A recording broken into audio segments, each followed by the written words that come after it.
Hello everyone! Hello mga kagala! Welcome to my YouTube channel.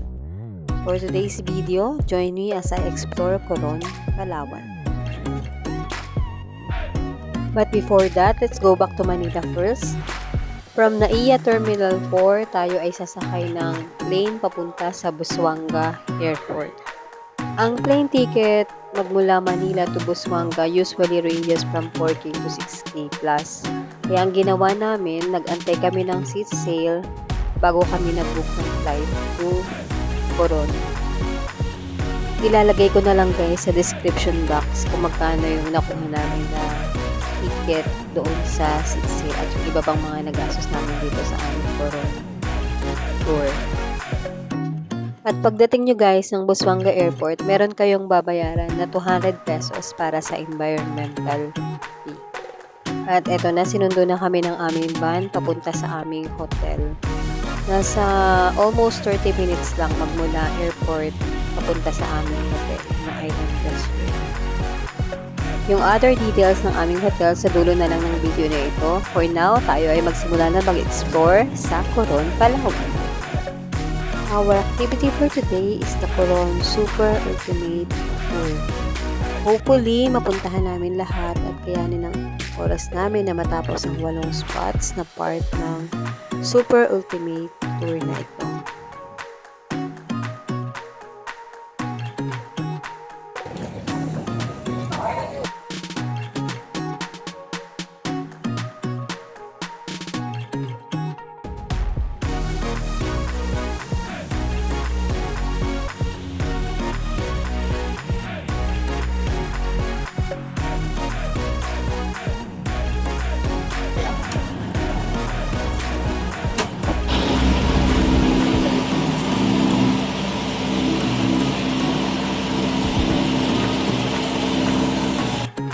Sila ang mga makakasama natin sa buong araw ng tour na ito. So, karamihan sa kanila ay mga foreigners. Unti lang kami ng mga locals dito. We just arrived on our first destination for today's tour, ang Barracuda Lake.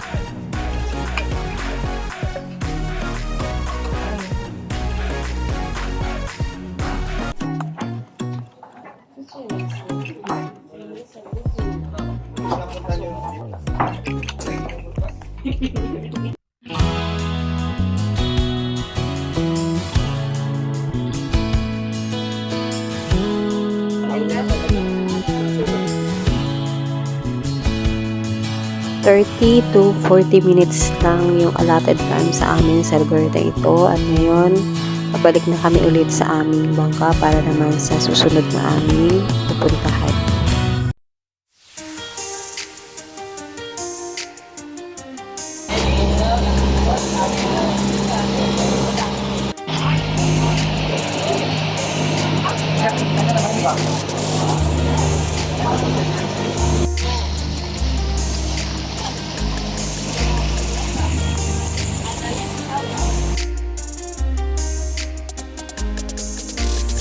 Next stop is the Twin Lagoon.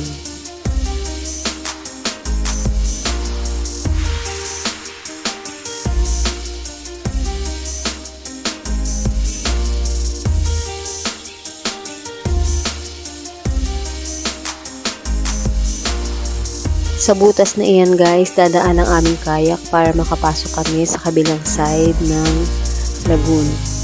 Kapag low tide, pwedeng dumaan dyan. Kapag high tide naman, pwede kang umakyat doon sa hagdanan na nakita nyo kanina.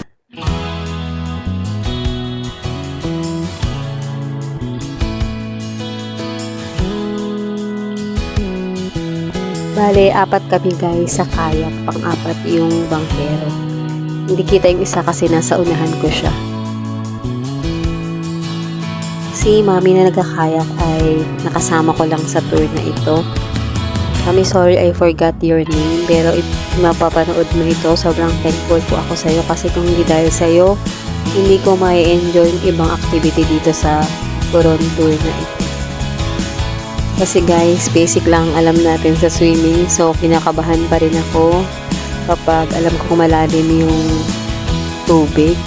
So, thankful ako kay Mommy kasi siya yung talagang nagmamotivate sa akin, nagyayaya sa akin na huwag akong mag-alala, dyan naman sila, nakaalalay para ma-enjoy ko yung tour na ito. So, sobrang thank you po sa iyo, Mommy.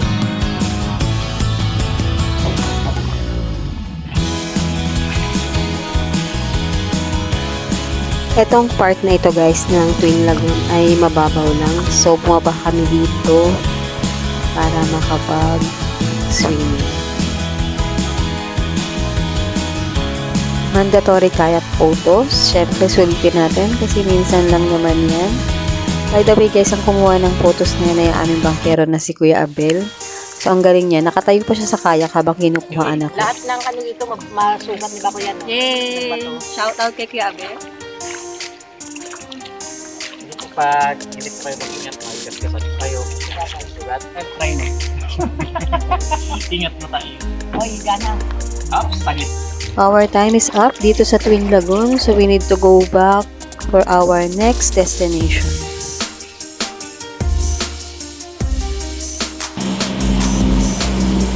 Nakita ko guys yung shipwreck sa ilalim. Sayang lang walang video.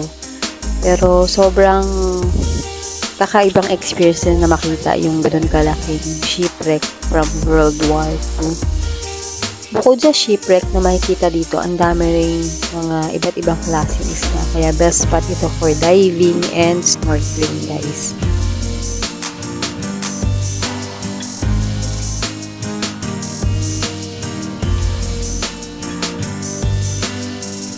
Lunch time na guys. So dito kami sa lugar na ito, manananghalian.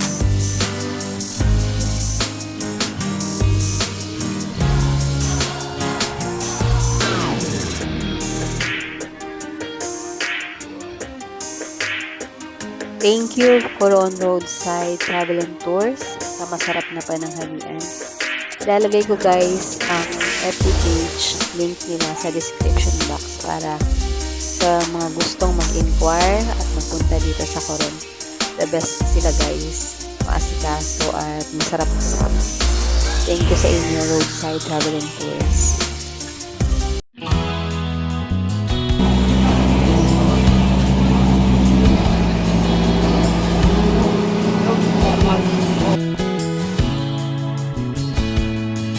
We are now at the docking area of Kayangan Lake.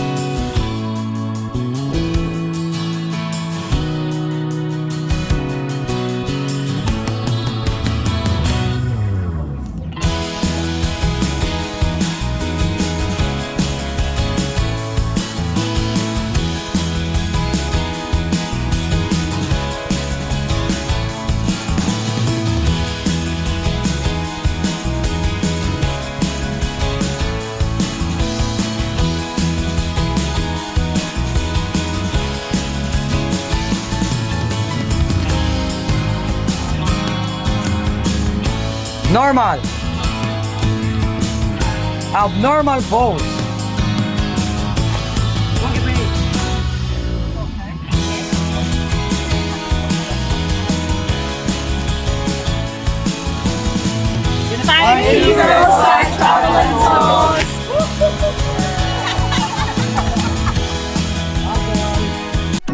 Ang pag-akyat sa Kayangan View Deck at pagbaba doon sa mismong lake ay may kabuang bilang na 367 steps.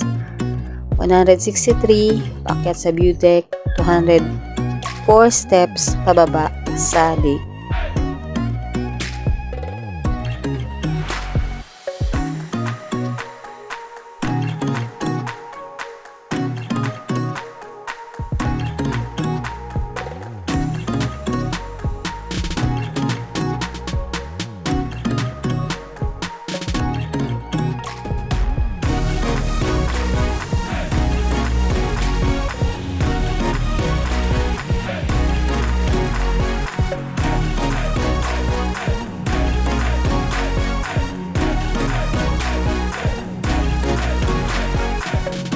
Baba muna kami sa lake guys kasi mahaba pa yung pila doon sa gilid.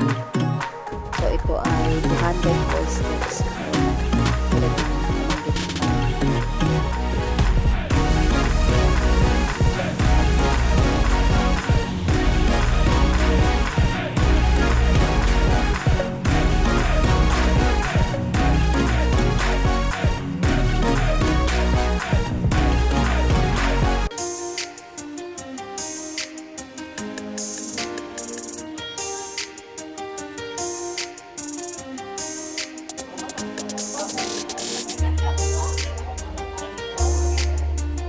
Mas malawak yung jetty dito guys compared sa Barracuda Lake. At hindi masyadong siksika ng mga tao.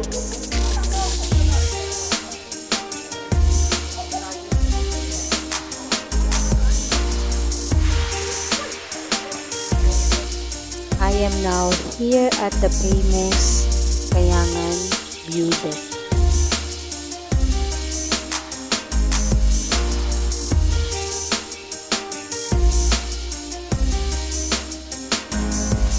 May kasablog ko kuya. Hello po. Ano pong ano? Anggala vlog. Ang gala.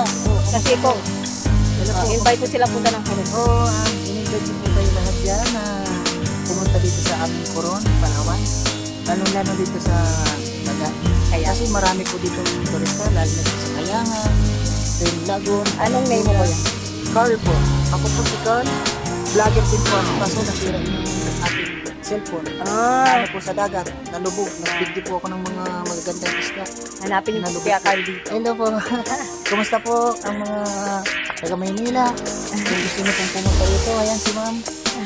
Si ma'am, ano pong pangalan? Annalyn po, Annalyn. Ano din, talagang enjoy na enjoy si ma'am. Ano, Yes. Opo, napakaganda ng Coron.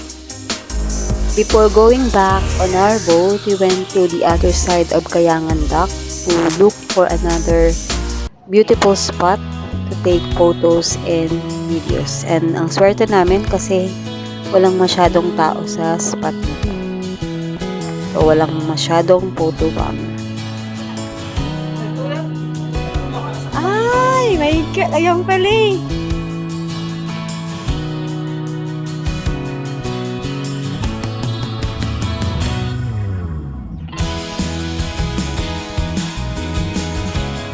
We are now going back on our boat to go to our last destination to visit here in Coron Island, ang Siete Pecados. By the way guys, before Siete Pecados, dinaanan namin ang CYC Beach and Coral Garden kaso maraming tao kaya hindi na kami bumaba at tumuloy na kami dito sa Siete Pecados. Siete Pecados is composed of 7 limestone islands. This spot is also good for snorkeling, kayaking, and diving. Dalawang bangka lang kami dito guys sa Siete Pecados, kaya tignan mo, hindi siya masyadong crowded. At yung ibang kasama ko, nag-kayak, nag-snorkeling, at yung iba nag-dive. At kami dito sa jetty, 4 lang kami, kaya tignan mo, parang solo ko ang isa. Ang sarap lang maglakad-lakad guys habang pinagmamasdan mo ang nagagandahang limestone, crystal clear waters, and beautiful landscape of this island. Ang picturesque beauty ng isla ng Coron, Palawan ay talaga nga namang isa sa may pagmamalaki ng ating bansa sa buong mundo. Kaya naman napakaraming turista ang dinarayo ito. Kaya kung di ka pa nakakapunta sa isla ng Palawan, ito na ang sign. Punta ka na rito sa Coron, Palawan at mamangha at mapahanga sa ganda nito katulad ko. Pahabol na info guys, ang malaking bundok na ito sa tapat ng Siete Pecados ay tinatawag nilang Sleeping Giant. And that's the end of our tour. Thank you once again Roadside Travel and Tours, Kuya JR 1 and 2, Kuya Abel, Kuya Renz, Kuya Carl. Shout out sa buong team ninyo. And thank you guys for watching. Don't forget to like and subscribe and see you on my next vlog sa part 2 nitong Coron tour ko. Bye-bye! As promised, ito ang aming room guys. Dormitory bunk bed ang kinuha namin. Ang bawat bed ay mayroong sariling saksakan at ilaw.